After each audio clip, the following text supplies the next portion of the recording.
Nabi Isa diturunkan di Masjid Menara Putih. Ya. Masjid Menara Putih ini dapat dilihat di dalam buku karangannya Imam Nawawi, An-Nihayatu fil Fitan wal Malahim.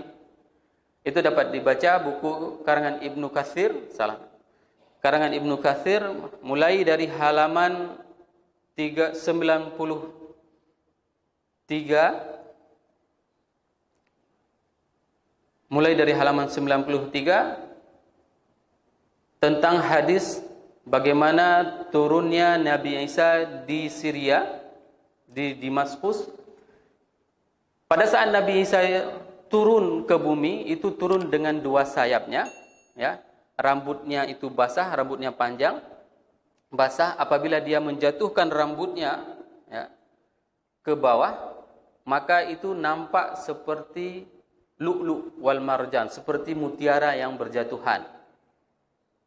Setiap orang kafir, ya, yang mencium aroma bau Nabi Isa itu akan mati seketika. Hadis dapat dilihat di dalam Sahih Muslim, hadis nomor 2937.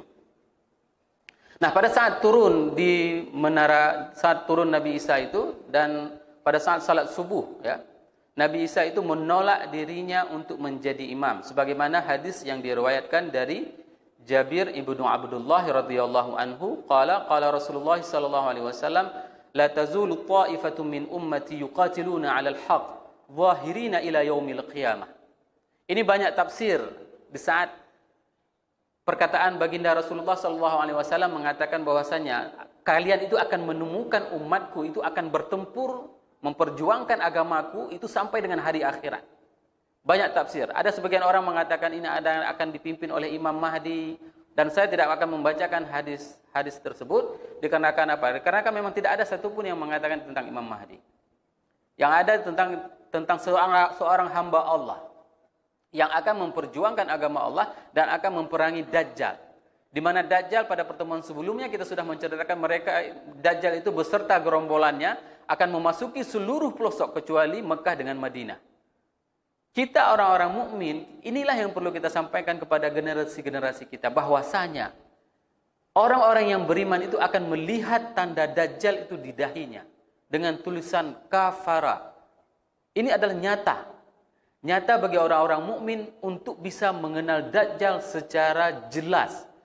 Kenapa? Karena di dahi Dajjal itu akan tertulis kafara.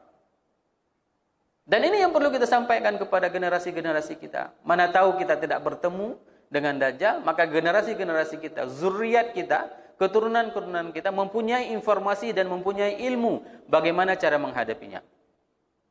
Nah, pada hadis ini Rasul mengatakan kepada kita bahwasanya sampai dengan akhir zaman itu akan didapati umat Nabi Muhammad yang akan terus berjuang di jalan Allah memerangi Dajjal ini. Qala fayanzilu Isa bin Maryam, dan pada saat itu Rasul mengatakan bahwasanya dan diturunkan Isa bin Maryam alaihi salam, fayaqulu amiruhum, dan berkata imamnya pada saat itu, pada saat salat subuh turun di masjid. Ya. Pada saat itu Nabi Isa turun dan mau salat subuh. Dan imam salat subuh itu mengatakan kepada Nabi Isa dipersilahkan untuk menjadi imam. Memuliakan. Dan mereka semua pada saat itu kejadiannya di Palestina. Ya. Pada saat dipersilahkan menjadi imam, dikatakan oleh Nabi Isa bahwasanya tidak, ikraman lidini akhi Muhammad. Bahwa saya tidak akan menjadi imam.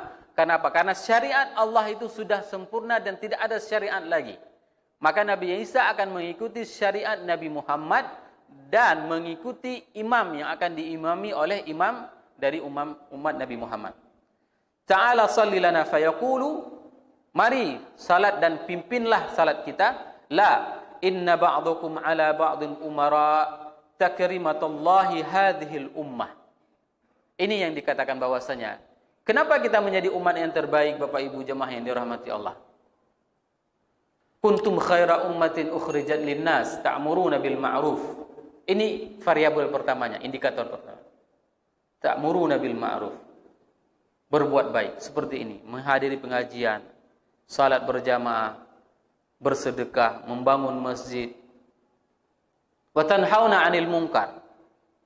Wa tanhauna 'anil munkar ini yang paling sulit. Di saat ada orang yang melarang kepada kemungkaran, itu akan dicemooh, itu akan dicaci maki, itu akan di blacklist. Ini yang paling bahaya. Di saat kita menyampaikan kemungkaran, kita mengkritisi sesuatu yang tidak baik, dikatakan apa? Dikatakan kita kueh, dikatakan kita tidak senang, dikatakan apa saja yang mereka suka. Tapi jangan pernah berhenti. Kenapa? Karena memang kita berprinsip kepada khaira ummatin ukhrijat linnas. Kita akan menjadi umat terbaik. Syaratnya cuma dua, berbuat baik dan mencegah kemungkaran. Hari ini berapa banyak ya, sedih kita melihat suasana. Satu sisi. Dan satu sisi bangga. Dan ini kejadiannya hampir setiap malam tarawih. Ya, setiap malam tarawih. Anak-anak muda ini mempunyai spirit untuk salat tarawih ini luar biasa. Apresiasi yang luar biasa. Daripada mereka-mereka yang duduk di kafe. Lampu kafe mati tapi orang penuh semuanya. Maka kita bersyukur kepada mereka yang mau salat tarawih di sini. Tapi ada hal yang membuat kita pilu hati kita. Begitu Assalamualaikum warahmatullahi wabarakatuh, Assalamualaikum warahmatullahi wabarakatuh. Bukan beristighfar dia. Langsung dia buka HP. Meratib nge-WA.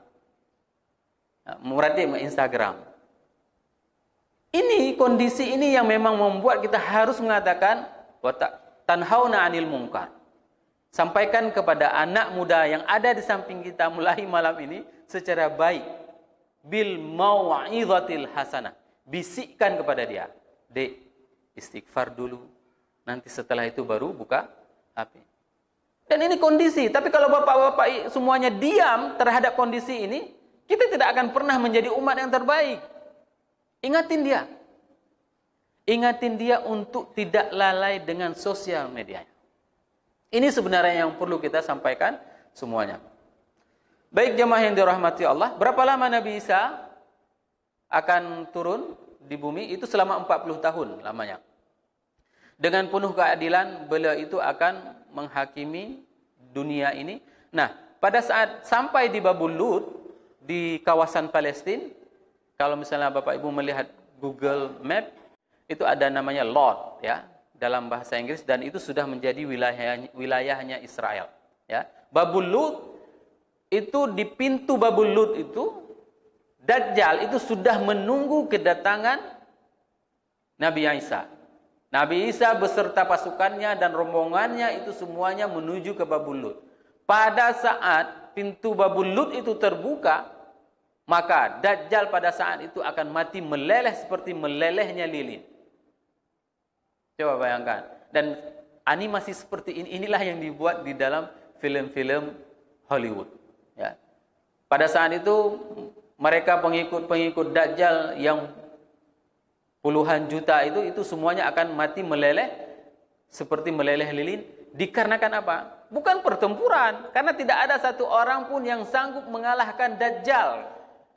Kalau kita mau fight, ya, mau berantam sama Dajjal itu tidak ada kemampuan yang memang. Maka diriwayatkan dalam hadis yang sebelumnya kita sampaikan, kalau seandainya kita tahu Dajjal itu masuk ke Lut Semawe, apa yang akan kita lakukan? Kunci rumah kita, jangan sampai anak perempuan kita, istri kita, nenek kita, mama kita keluar. Kalau dia keluar, dia jadi kafir. Begitu dahsyatnya fitnah Dajjal. Dan tidak ada satu orang pun. Jangan nanti seperti saya bilang kemarin, oh nyolong hawa, merumpak Dajjal, laki dan dandangan. Jangan pernah seperti itu, jangan pernah sok-sokan ingin melawan, ingin ngetes bagaimana keimanan, pasti kita tidak kuat. Ya, maka disarankan pada saat itu, pada saat ada Dajjal itu kurung dan kunci anak perempuanmu, istrimu di dalam rumah. Begitulah dahsyatnya. Nah, namun pada saat berhadapan dengan Nabi Isa, Dajjal itu tidak sempat berantam, tidak sempat fight, akan tetapi Dajjal itu meleleh sendirinya seperti meleleh lilin. InsyaAllah hanya ini yang dapat saya sampaikan. Semoga bermanfaat kepada jemaah semuanya. Kita di Masjid Baitur Rahman ini akan mengadakan i'tikaf mulai dari 15 Ramadan bagi yang markas, bapak-bapak yang sudah tua, yang belum pernah hafal Quran, mungkin bisa bergabung untuk bisa menghafal Quran. Di markas kita buat 15 hari menghafal Quran, iktikaf, tidak pulang, dan tidak ada hubungan lagi dengan dunia ini. Ya, kenapa? Karena iktikaf yang diajarkan oleh Rasul ya seperti itu. Rasul di saat iktikaf itu memutuskan semua hubungannya dengan dunia. Bahkan Rasul membuat kelembu. Kelembu itu dibuat oleh Rasul supaya apa? Supaya bisa fokus. Tidak berbicara lagi dengan para sahabat pun, dengan istrinya pun, berada di dalam kelembu. Begitulah bermuhasabah dengan Allah. Di markas ada program 15 hari menghafal Quran, mukhayyam Al-Quran. Kalau ada anak-anaknya di rumah, boleh didaftarkan. Dan di masjid, nanti 10 terakhir Ramadan. Ini iktikaf reguler, tapi tidak ada hafal Quran. Nah, ini adalah kesempatan kepada kita semua jemaah yang dirahmati Allah.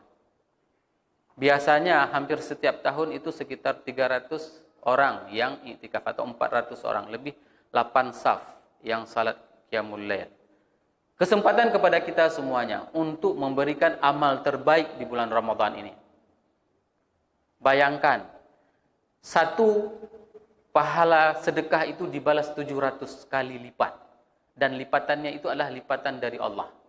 Tidak ada yang tahu. Kalau seandainya Bapak Ibu sanggup menanggung biaya buka puasa dengan sahur satu orang yang iktikaf, berapa besar pahalanya? Apalagi Bapak Ibu mau menanggung istilahnya ikramiyah untuk para imam tahajud, berapa besar pahalanya? Berapa banyak orang yang salat tahajudnya? Maka itu akan mengalir semua pahalanya kepada Bapak Ibu semuanya. Terlebih pada malam Lailatul Qadar. Dan kita tidak tahu. Ini ada satu spirit yang saya lihat aneh. Ya. Di malam ganjil itu ramai semua orang iktikaf. Begitu malam genap, udah kosong. Udah sedikit. Ini yang paling lucu. Kenapa? Karena hari iktikaf itu banyak hadisnya. Banyak hadisnya. Ada yang mengatakan dari akhirnya, ada yang menghitungnya dari awalnya. Jadi kalau seandainya kita benar-benar ingin mendapatkan nikmatnya Ramadan, ya, dan indahnya Ramadan, itu kita akan menjaga mulai dari pertama. Asyara awakhir, 10 terakhir itu kita akan jaga betul-betul. Dan ini yang dilakukan oleh para salaf semuanya. Mereka mempersiapkan untuk mendapatkan bulan ini 6 bulan yang lalu.